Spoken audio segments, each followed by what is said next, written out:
O TSE aprovou as novas regras nos locais de votação já para as eleições de outubro, como a proibição do uso do aparelho celular nas urnas eletrônicas.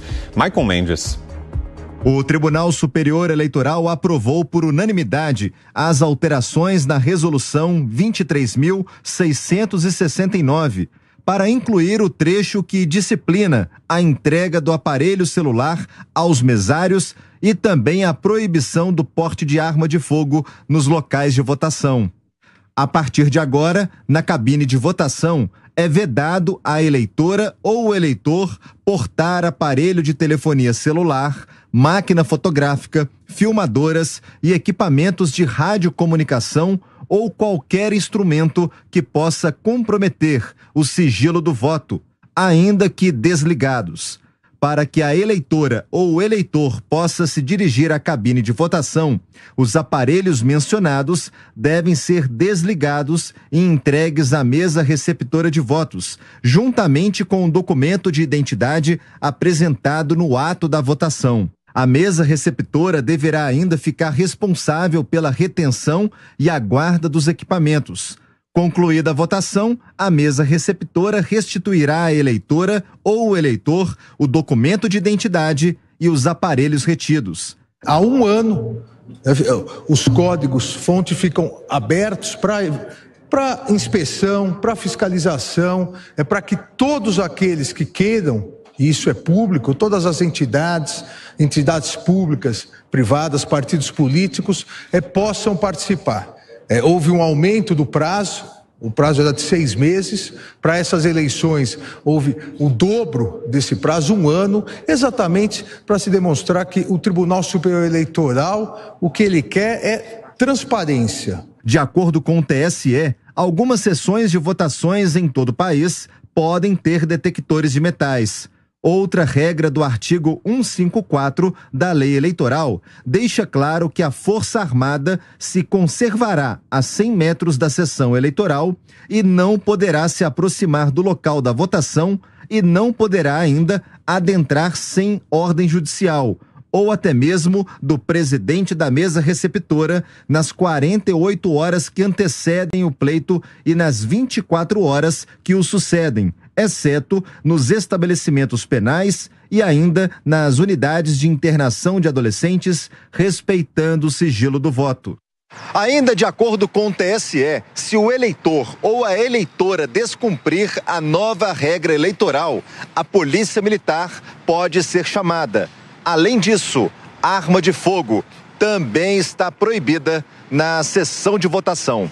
Segundo a lei, ainda assim que as pessoas sejam detentoras de porte de arma ou até mesmo de licença estadual de arma de fogo, a proibição segue mantida. O descumprimento provocará ainda a prisão em flagrante por porte ilegal de arma, sem prejuízo do crime eleitoral correspondente.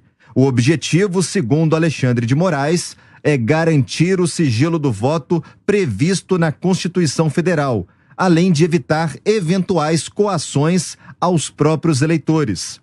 Quase 160 milhões de eleitores vão às urnas nessas eleições. De acordo com o TSE, serão 2.116.781 eleitores jovens, que têm idades de 16 e 17 anos. E 14.893.281 eleitores com mais de 70 anos, cujo voto ainda é facultativo. Somam-se ainda ao grupo de eleitores idosos 184.330 votantes que possuem 100 anos ou mais. Pessoas na faixa dos 25 aos 44 anos, de acordo com o TSE, correspondem a 40,72% dos eleitores de todo o Brasil. Marcelo Rocha Monteiro, essas determinações do TSE geraram muita polêmica durante a semana, né? Especialmente esse veto ao uso de celular nas cabines de votação, essa determinação para que o eleitor entregue ao mesário o aparelho antes de votar e também o veto ao porte de armas no dia da votação. Qual a sua análise, Marcelo? Eu quero começar com essa última frase do ministro Alexandre de Moraes, dizendo que o TSE quer é transparência. Será que é mesmo? Vejam, nós temos a nossa legislação eleitoral é o que a gente chama de cipoal legislativo, né? São inúmeras regras, é uma complicação, algumas situações chegam a ser cômicas, né? Por exemplo, busca e apreensão na casa de um candidato, o ex-juiz Sérgio Moro, busca e apreensão domiciliar. É uma medida extremamente grave, né? Autorizar a polícia a entrar na sua casa é algo que só pode acontecer diante de indícios de crime. E qual foi a justificativa? O santinho do ministro Sérgio Moro estava com o nome dos suplentes escrito com letra no tamanho errado. Olha só, né? O sujeito tem a sua casa invadida, digamos assim, porque o santinho está com o tamanho de letra errado. A deputada Carla Zambelli também foi punida porque a faixa, o adesivo no ônibus de campanha da deputada estava fora do espaço delimitado pela Justiça Eleitoral, que tem que ser de meio metro quadrado, né? Então, se for de 0,6 metro quadrado, está fora do limite, né? É uma confusão, né? Uma série de dispositivos, alguns inexplicáveis, né? Qual é o sentido de você ter que regulamentar o tamanho da letra do nome do suplente no santinho, né?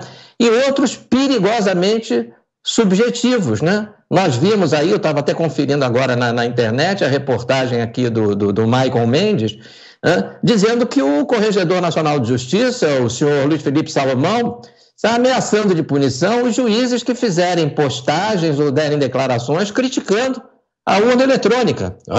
E mais do que isso, tem um trecho que ele diz que os magistrados ficam proibidos de associar a sua imagem a canais de rádio, vídeo, sites, podcasts que sabidamente colaborem para a deterioração da credibilidade do sistema eleitoral brasileiro. O que é sabidamente colaborar para a deterioração da credibilidade do sistema eleitoral brasileiro? É criticar a justiça eleitoral? Porque eu critico frequentemente a justiça eleitoral. É criticar as urnas eletrônicas? É proibido criticar urnas eletrônicas? É proibido ir a um podcast que trata desse assunto, independente de qual seja a opinião do magistrado que ali comparece, né? Então é tudo muito no sentido, a meu ver, do contrário do que diz o ministro, né? E aí a gente começa a achar que essa proibição de levar o telefone celular talvez se insira nesse quadro, né? De menos transparência e não de mais transparência. Só para fechar, né, eu queria lançar a seguinte pergunta: quanto custa a justiça eleitoral para o pagador de impostos? Quanto custa essa justiça que manda fazer busca e apreensão na casa do candidato porque o santinho está com a letra com o tamanho errado?